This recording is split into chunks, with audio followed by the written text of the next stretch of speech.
Bom, eu acho, então tá isso. Agora, eu acho que eu vou tentar, agora, né, foi dito isso aí, enumerar algumas coisas que eu acho, já falei delas rapidamente, vou falar mais aqui detidamente, algumas coisas que, no meu modo de entender, são instrumentos para a gente contornar essa situação. Esse autor que eu citei, que muitos de vocês conhecem, Remy Brague, ele tem um livro que se chama Introdução ao Mundo Grego. Né? E ele, nesse livro, ele tenta, numa conferência dada na Grécia, né, ele tenta defender o seguinte, que a liberdade é o fundamento da filosofia.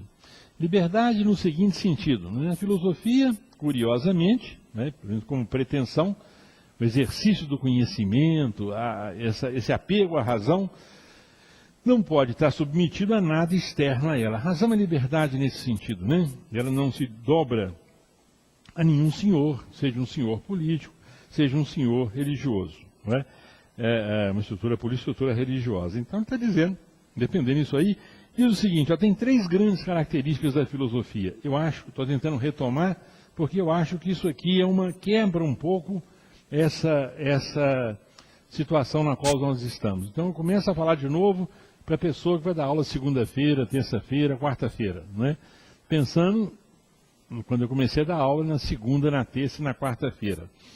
Eu acho o seguinte, a primeira coisa que nós temos que insistir, eu venho insistindo aqui, é essa ideia de que a filosofia é o uso público da razão.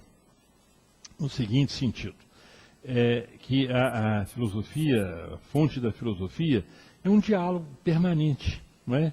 No qual todo mundo em princípio pode tomar parte.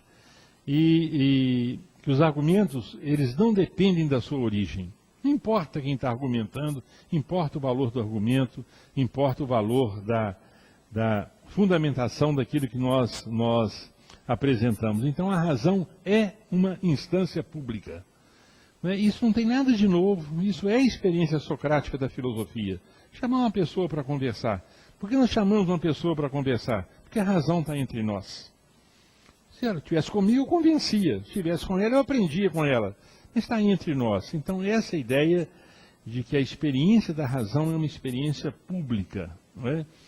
A segunda coisa interessante que ele fala é a seguinte, olha, na filosofia nós queremos saber se aquilo que Platão disse é verdade. É muito importante para saber se aquilo que Platão disse é verdade, saber o que Platão de fato disse. Não é?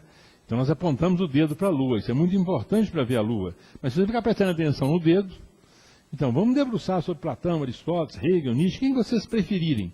Mas lembrar sempre que uma filosofia é uma resposta a um problema e tem que ser avaliada na sua qualidade de resposta, e não no seu encanto de problema, no seu encanto de afirmação. Então, que isso também é a tese mais clássica possível de Santo Tomás. Toma um autor qualquer, qual é a grande pergunta? É verdade o que ele faz? E essa é uma homenagem ao autor. Platão não está interessado, esquecer de Platão um pouquinho, Kant não está interessado se nós o compreendamos, não. Está bem, ele quer saber, olha, coteje com seu pensamento, isso que eu falei é verdade? Então, se você se recusa a essa questão, você emudece o filósofo. Isso não é legal, isso não é importante. A filosofia, defende aí o Remy Brague ainda, é um desejo de verdade. Isso é que é filosofia, isso que você... Então você interroga o filósofo, né? Ele espera que, com aquilo que te cabe, a cota que te cabe na razão pública, você não interrogue. Não é? Isso é verdade. E terceira coisa, a filosofia, que é muito próxima da primeira, tem a pretensão sempre da universalidade, quer dizer, de buscar verdades que valham para todos. Claro que esse ideal muitas vezes não pode ser atingido, mas por princípio, né, não há nenhum espaço do qual a filosofia esteja excluída. A filosofia, gente, não é uma disciplina aqui nesse caso. Esse empreendimento da razão esteja excluído. Claro que a razão pode dizer, bom, daqui eu não posso passar, desde que seja ela dizendo isso para ela própria. Daqui não é possível passar mais. Então, a ideia da universalidade é a ideia de que a conversação é infinita. Você não pode fechar a porta da conversação. Por isso que a filosofia vai, não é? Nessa mesa que um dia o Padre Vaz disse, os coveiros anunciam a morte da filosofia, Os coveiros morrem, a filosofia continua. Né? E continua por causa dessa coragem para continuar pensando, coragem para continuar investigando, porque a fonte de significado é infinita. Né? Claro que ela pode ser limitada, alguém pode nos dizer, aqui você não pode passar, uma tradição pode nos dizer, o medo pode nos dizer, o ódio pode nos dizer, mas do ponto de vista da razão não tem fronteira possível. Não é? Bom, então tá, esses 3 princípios. Agora, se eu fosse com esses 3 princípios para a sala de aula, estou acabando já, o que eu diria? Primeiro o seguinte, o que é público na filosofia? O que é público, isto é, o que pertence a todo o território da filosofia? As grandes questões, essas que são públicas. Essas são as questões públicas. As questões mais gerais, as mais universais. Então, em sala de aula, vamos retomar essas grandes questões que sempre seduziram os filósofos. Que grandes questões são essas? Vamos lá. A nossa situação diante da morte, nossa situação diante do amor, nossa situação diante da verdade, nossa situação diante da beleza. Essas grandes questões que não pertencem a nenhum filósofo em particular. Essas grandes realidades da vida que não pertencem a nenhum filósofo em particular. E que as filosofias são tentativas de responder essa questão. Então, vários filósofos, podemos pensar, vários filósofos aqui que escreveram sobre o amor, ou sobre a morte, ou sobre a verdade, sobre a liberdade. Então, essas questões são maiores do que as respostas dos filósofos. Então, nós temos que fazer não importa o nível de ensino, né? Secundário, graduação, pós-graduação, eu tenho a impressão que se a gente tiver em mente essas grandes questões, né, nós interessaremos as pessoas. Né, porque as pessoas são concernidas por ela. As pessoas não são concernidas por Platão, pelas ideias platônicas ou aristotélicas. As pessoas são concernidas porque esses filósofos ficaram muito perto dessas grandes questões. Então, lendo esses filósofos, eu chego nessas questões. Então, é muito injusto eu permanecer só na leitura do filósofo, sem avaliar. Bom, é uma boa resposta? Então, eu acho que a primeira coisa é resgatar isso que é o espaço público na filosofia. Concretamente, o espaço público é dado por aquelas questões que estão sempre presentes, que não se restringem a uma época, a um pensador, a um texto, né? Elas estão sempre presentes. É claro que você pode dizer, Ricardo, não existem questões que estão sempre presentes. Né? Então, se isso for verdade, é um argumento que a gente tem que rebater. Seria um argumento forte. As questões variam, não há grandes questões, ou, por exemplo, nós não podemos ter acesso a essas grandes questões, ou a resposta a essas grandes questões é subjetiva. São todas respostas que dificultam o trabalho da filosofia.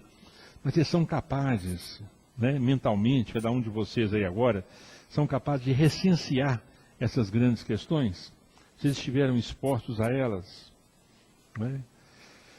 Segundo, eu estava dizendo, né, então acho que se a gente abandona isso aí, a gente comete uma espécie de emudecimento dos autores que nós tanto gostamos.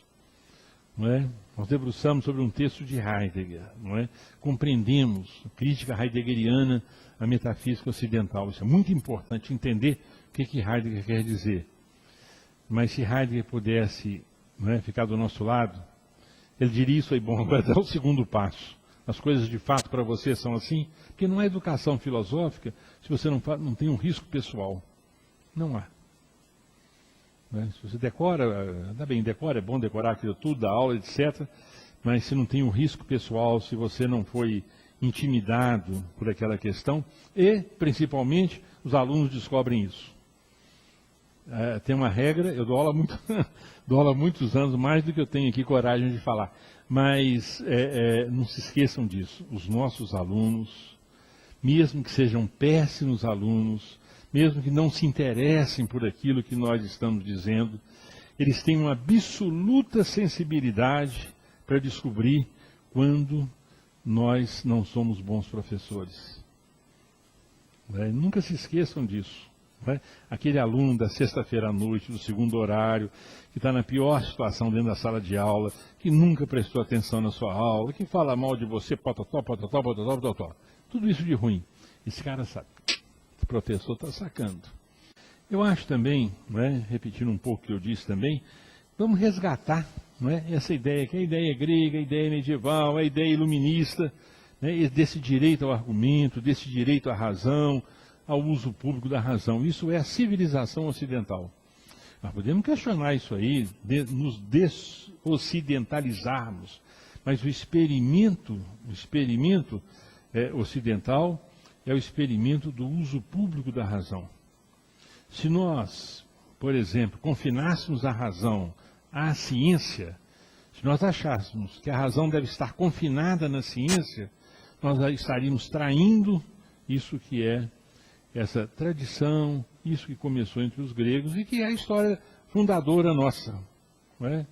Lembra o prisioneiro da caverna, que a nossa certidão de nascimento está sempre dizendo é possível ir além, é possível sair. Não é? Então eu acho que eu estou muito, particularmente preocupado com isso, essa ideia de que na sala de aula do segundo grau, não, a filosofia cada um tem a sua. Isso é absolutamente destrutivo para a filosofia.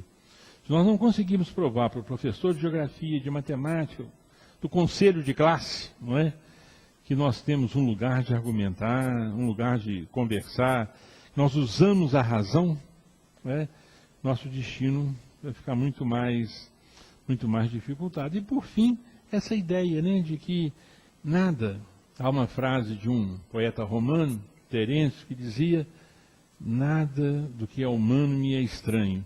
Essa frase serve para a filosofia. Nada que é humano é inacessível à filosofia. Inacessível à filosofia quer dizer, filosofia enquanto formação, enquanto campo de conhecimento, enquanto a investigação. Onde houver o sentido, onde houver sentido, onde houver experiência de sentido, há chance da experiência filosófica.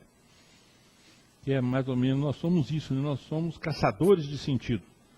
Mais sentido, menos sentido, sentido mais aparente, menos aparente, mas essa que é a nossa tarefa. Então, finalmente, eu acho o seguinte, olha, essas grandes questões nossas, antropologia, metafísica, epistemologia, onde vocês entenderem melhor, acharem melhor, eu acho que tem imensas tarefas para a filosofia em cada uma delas. Agora, resta saber se a gente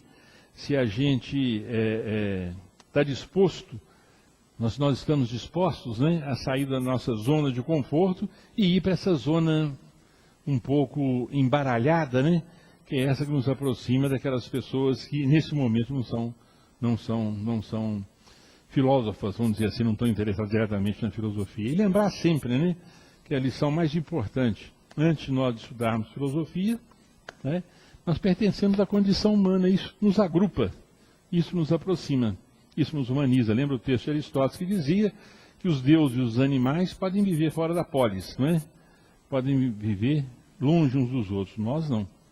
Acho que essa que é um pouco uma lição que a gente pode levar para a sala de aula. Bem, obrigado.